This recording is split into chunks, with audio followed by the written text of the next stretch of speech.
Hey, what is going on there, guys? Today I'm going to be bringing you my pre-release deck from the Dragon's Maze pre-release.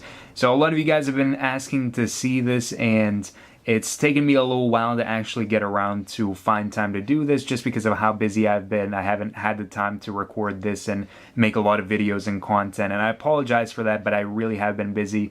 But a lot of you guys have been asking to see this deck and have me talk about it after you saw my Dragon's Maze booster box opening that I had a while ago, a couple days ago. Depends on when you're watching this, but I ended up going 5-0-1 for the event, which put me in the first place and got me the booster box along with some other cool stuff that you guys may or may not have seen. If you didn't watch the video, there's a link in the description where you guys can check that out. But for the event, I ended up choosing Selesnya as my guild, and along with it I had Boros as my other ally guild, which we didn't have the option of choosing which guild that we wanted as our ally, which some people were actually asking me in the opening video where I opened up the guild box and was showing you what all I pulled. We didn't have the choice of what we were actually going to play alongside our main guild. And everything was just in brown paper bags. They had all the guilds ordered up based on all of the same initial guild, and then whenever we actually sat down and did deck construction and pack opening, then they distributed them and they were all completely random, so nobody really knew, and I actually didn't even know that you could see the other guild on the back of it until I opened up the bag and pulled out the box and it showed the other guild on the back of it. So I was alright with it, though. Having Boros as the ally guild was pretty fine for me. There were plenty of cards in Boros that I would have liked to have gotten, and I was pretty okay with the things that I got. So we're going to take a look at what I ended up playing here. There's going to be a link in the description for what I actually opened and all the cards that I pulled out of my pack, so you guys can check that out as well. So starting off with creatures in ascending order, I have the Precinct Captain being a 2/2 for double white with first strike, and whenever he deals combat damage to a player, I get to put a 1/1 white soldier creature token onto the battlefield. He was awesome with unflinching courage, but this was a creature that I ended up not initially running just because I didn't think that double white was the best thing for me, just because I didn't have like a whole lot of fixing. I had gates, but I didn't have clue stones or anything like that, so I didn't have a ridiculous amount of fixing like other people did. And in a format where 3 colors are going to be a little bit more pushed than anything else, I didn't want to play a whole lot of double colors and just have my mana distributed amongst 3 guilds. And whenever I started figuring out what I wanted to play, what cards I wanted to play, and things were just getting down to the very end of deck building, I saw that I had a whole lot of white. White was the strongest color amongst my 3 colors being green, white, and red. And I ended up just using the Precinct Captain as another slot, being a double white creature, which wouldn't have put me back way too far back in terms of like double colors. So ended up playing him, and he was a lot of fun. I seemed to get him a lot of times early on, and there were a few instances where I got him late game, which he was alright. He's much more amazing whenever you consistently play him early on, though. But with Armadillo Cloak, he was pretty awesome. Unflinching Courage, otherwise known as. So Precinct Captain was pretty solid. I also have Boros Mastiff, just being more of a filler card than anything else. 2/2 for 2 with Battalion that gives him lifelink. It's just an early on card that I wanted to have in here, and just to get threats early on the board when my opponents aren't really doing a whole lot, when they're playing their gates and stuff like that. So the Mastiff was pretty awesome to just have as a early threat. Same with Concordia Pegasus, but more so for blocking than anything else. There were a lot of Orzhov players, so of course with the Basilica creatures that all of them seemed to open, it was a pretty good card to have where I could just have it and I didn't have to worry about my opponents having like consecutive swings and just being able to deal a whole lot of damage to me off of just those measly little 1 toughness fly or 1 power flyers, 2 toughness. So the Concordia Pegasus was awesome for that. It's also evasion whenever I had locked board states where we both had like a decent amount of creatures and nobody wanted to swing. Just swinging in for 1 each turn was pretty alright for me.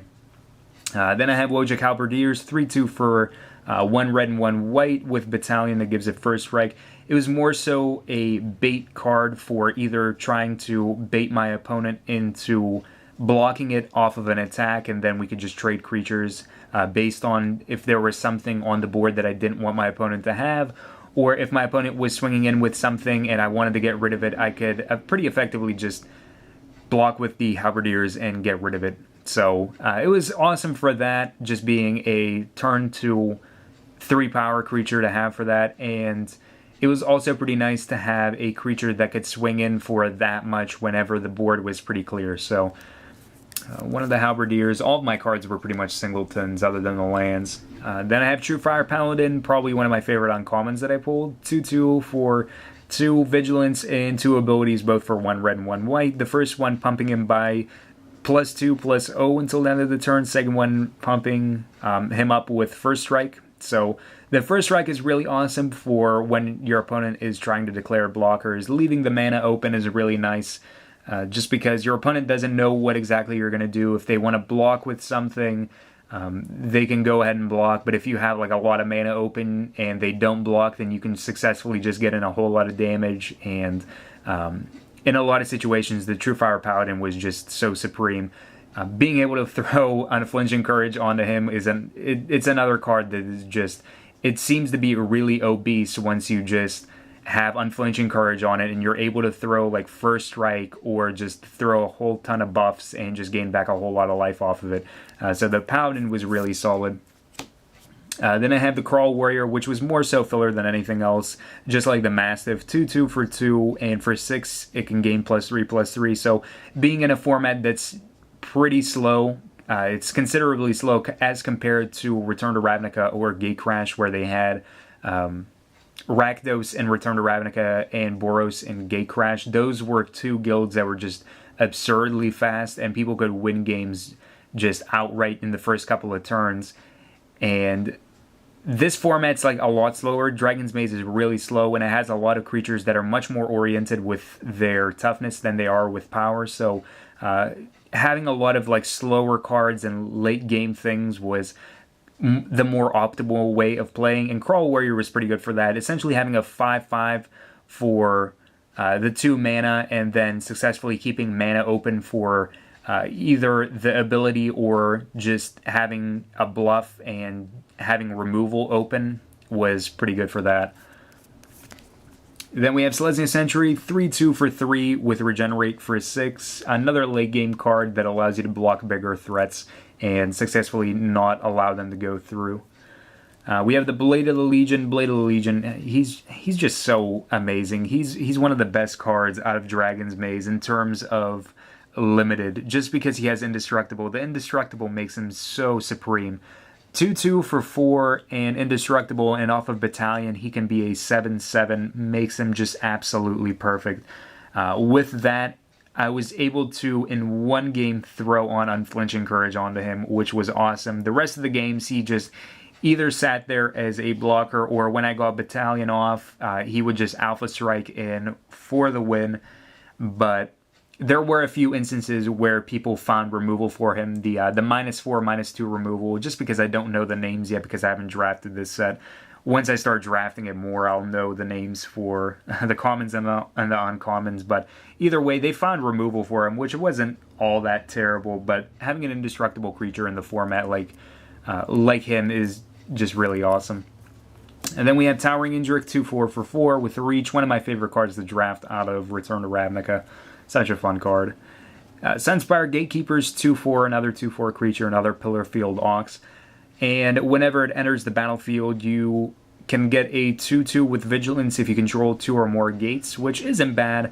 Essentially, for your 4 mana, you can get 4 power total and 6 toughness total out of that 4 mana, so it's not bad. It was a card that I kind of had to keep in my hand for a little bit, especially if I didn't get my gates. So there was kind of that awkward situation where you don't have the gates, even though you're playing like a decent amount of them. I think I had 4 of them in my deck, so it was kind of unfortunate not to see them all the time when I had the Gatekeepers, but there was only really one instance where I had to play him even though I didn't have gates, and that was just in a trade war where my opponent was just busting out threats constantly. Then I have the Towering Thunderfist, if I can talk today. 4/4 for 5, and Vigilance for 1 white makes him pretty awesome, especially off of a Battalion. Overall, he's a pretty well-rounded creature in a slow format. Maze Sentinel, 3/6 for 6 Vigilance, and multicolor creatures you control have Vigilance. Maze Sentinel was entirely irrelevant as far as his ability goes for all of my other multicolored creatures because I really didn't have any. And every single time that I played him, the second part of his ability was entirely irrelevant, but having a creature that can just block your opponent's things is pretty nice. And the fact that he has Vigilance makes him alright if your opponent wants to like Alpha Strike and you are able to block it, and then you have that one successful time to swing in with the Maze Sentinel. Like, the opportunity is open for you. Then Call of the Conclave, moving into the non-creature things. Call of the Conclave making a 3/3. I didn't have a whole lot of Populate, so Populate was kind of out of the question, but it was alright. Still, for 2 mana, making a 3/3 is perfectly fine by me. Unflinching Courage, one of my favorite cards out of this set. It's just so absurd. Armadillo Cloak is a really awesome enchantment, and the fact that they essentially reprinted it is pretty nice. So, Enchanted Creature gets +2/+2, Trample, and Lifelink. Not mad about it. Gruul Cluestone, adding either red or green to our mana pool for 3 mana to play it, and for 1 red and 1 green, we can cycle it and draw a card. Security Blockade was another wave to make a measly 2/2 creature, but it ended up being really awesome, especially in some of those Orzhov matchups where my opponent would play their Basilicus creature, and then I would just play like Security Blockade. They would get 1 swing through, and then from that point on, if I could keep that land open that was enchanted with the Security Blockade, they would just be swinging in for nothing. I would just negate that 1 damage that they would be dealing. So Security Blockade was alright for that, for any small swings that my opponents were doing. It cushions blows a little bit if I want to take the time to drop like big things and I would just kind of want to ramp into things. Like if I would go like Security Blockade and then play like Gruul Cluestone, trying to get a card out a lot earlier, especially if I didn't hit land drops or something like that. The Blockade was alright for being able to play off of that. Then Holy Mantle, I like Unflinching Courage a little bit more, but Holy Mantle was definitely really good too. Enchanted Creature gets +2/+2 and has protection from creatures for 4 mana. War Leader's Helix, being able to deal 4 damage to target creature or player, and then we gain 4 life. So essentially Lightning Helix for 2 more mana, but it deals 1 more damage and we gain 1 more life. So that's pretty alright. It's a really good removal card to have in the format. It deals with a lot of things. Punish the Enemy, another instant speed removal, getting rid of creatures with 3 or less toughness. So it deals 3 damage to target player and 3 damage to target creature. So it's pretty solid overall. Just being able to deal damage to both a creature and a player as well is one of the things that I really liked about this card.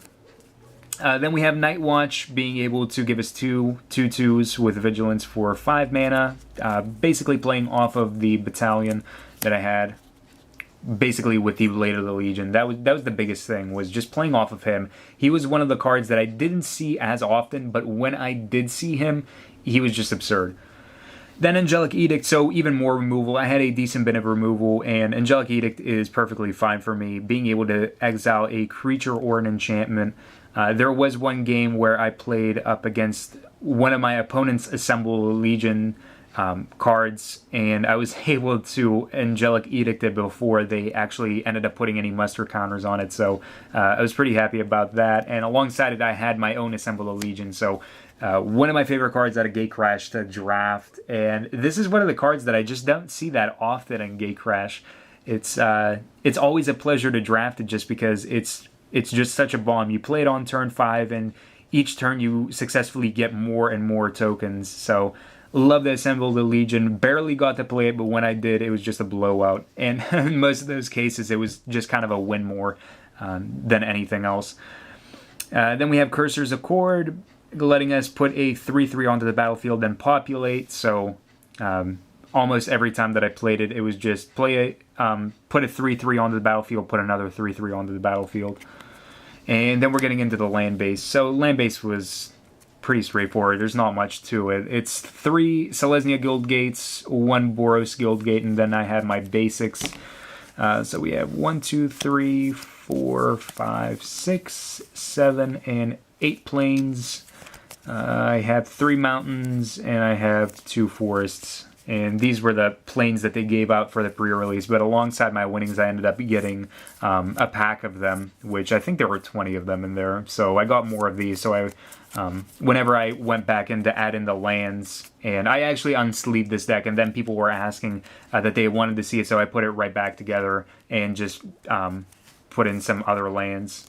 So I decided to use those ones, but I digress. Either way, this is what I played for the pre-release. Ended up going 5-0-1. Let me know how your pre-release went. I asked that in the other video, in the booster box opening. I asked you to share your story with how your pre-release went. But let me know again down in the comments below how it went for you. Remember to like this video, drop a nice like button on it, and subscribe to the channel for more Magic the Gathering content. Peace out, guys.